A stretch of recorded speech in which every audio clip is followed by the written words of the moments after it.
But I Okay, back to the transition. Yeah, I got to save a lot of money doing that job, that first job out of college, and I drove a U-Haul 16 hours to New York City from Atlanta, and or from Rome. Actually. By yourself? You were alone? By myself, big U-Haul, and my dad bought me. Did you already have an apartment set up there, or did you go there with nothing? Yes, I met somebody, and it's funny when you drive to New York, the direction to Broadway, the directions are take 95, turn right at the George Washington Bridge, and turn left on Broadway. I had 2 turns. That's it. Yeah. So it's pretty funny, but yeah, I did have someone that hooked me up with an apartment. Chris Hall, who was a graduate from Shorter, he had a friend who needed a sublet. So Good. luckily, and I was in that apartment for 4.5 years. So connections are very important in this business. I just started to say that, networking, connections. They're so important. Yeah. So everybody you meet has a way that they can affect you later. You can affect them. That's that whole thing of not burning bridges. Exactly. Because you're it's always all about networking, and that's what, when speaking about the Kennedy Center, right when I graduated, because I got to do the showcase, I met some great people. And Eric Schaefer is the artistic director of the Signature Theater in Arlington, Virginia, which is like 10 minutes from the Kennedy Center. And so because I got to meet him, I did this program called Overtures, which is basically you go and it's kind of like a really intensive study group, and they bring in young artists, and they bring in all these famous people to do master classes. And after that, he called me about 3 weeks later and said, I have a new musical that I'm workshopping. Do you want to come? And there's a great ensemble part in it for you. And I was like, oh my gosh, yes. And so because of that, I met Jared in Maryland, and we were going to see my sister and his girlfriend in this, do a dress rehearsal for a Sound and Music tour. It just all happened to be right there. And the same day, I heard there were full Monty auditions in New York. And so Jared said, why don't we just drive back and go audition for it? And I from went DC, which from was DC. 4 hours. And so I said, Taylor, don't get your hopes up. You're not going to get this. But it's your first big New York audition, so just do what you can. And I went and auditioned, and 2 weeks later I got it. So that's what happened right after. Totally the national tour of Full Monty. Yeah, so that's what I did right after. And this is me. That's awesome. Blew my mind. Did you enjoy that? I loved it. It was great. And, getting into the whole non-equity to equity thing. This was a non-equity tour, which means you're not part of the equity union. But the non-equity tour, the equity tour asked the non-equity people to take it over because they were losing money, and non-equity charged a little less prices. And so we got to have, being on a non-equity tour, we got to have the equity schedule. So we were played every big house in the nation and stayed there for at least a week or 2 weeks. It was instead not of like one-nighters. Yeah, and they had the Broadway sets and costumes. And if it was over a 3-hour drive, they flew us there on a plane. And it was paradise for a young guy right out of college. I was definitely spoiled. Could you guys explain what equity is, just so everybody? Yeah, Actors Equity Association was formed in the 20s to protect actors because producers and directors were just making their own rules. They were having 10-hour rehearsals, no breaks, and they were dropping the pay scale. And so that was created by actors.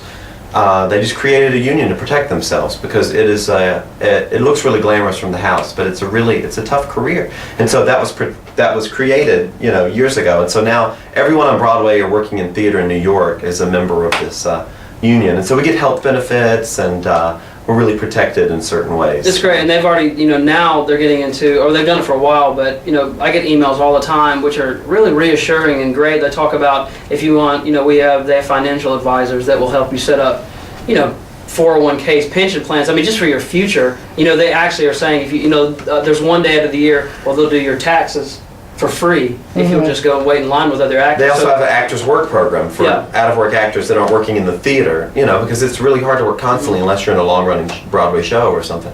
And so they literally, I think it's every Wednesday or something, they have a meeting, and whoever wants to come that's equity member can come, and they'll help you make a resume, and they'll send you out for jobs they've heard of, and it's really helpful. Yeah, it's great. When I hurt my knee, and it got reported, the stage manager filled out a form, sent it to equity. I didn't really know at the time, because I had just gone equity, and someone called me like 2 days later and said, we heard you hurt your knee, so we want to pay you for not working because we know you're hurt, so we're going to give you money. And I was just, oh, wow. I said, wow, someone wants to pay me money, and they called me. So it's a union, but it's they really take care of you, and it's very fortunate and privileged to be in it. So there's always been a question of should I join equity, should I not? When you first get there, as a young actor. So it sounds like you're leaning towards equity. You're pro-equity. Well, I mean, it's definitely better than not being, but if also if you're 18 and have no credits on your resume, you may not want to join Equity because how many roles are there for 18-year-old kids out there? You go to auditions and they'll say, great, go out and do something and come back. And so I did, I had a national tour. I worked at a few regional theaters. And honestly, I was just getting older and wanted to, I was like, it's time to make that transition. But as Jared told me a long time ago when I was in college, since he's a little older than me, I keep trying to catch up with him. He said, Taylor, New York's always going to be there. It's not going anywhere. So take your time and go out and build your resume up. And I did that. And you don't need an Equity card. You don't need to join the union to move to New York. You move to New York to get more contacts, become a better artist, and then you can join the union. Exactly. And it's the next logical step. And what Terrence Mann, one of my heroes, he's a Tony-nominated actor, he told me, he said, when it's time for you to move to New York, you'll know. And when it's time for you to get your Equity card, you'll know. There won't be a question about it. Just say, I have to get it.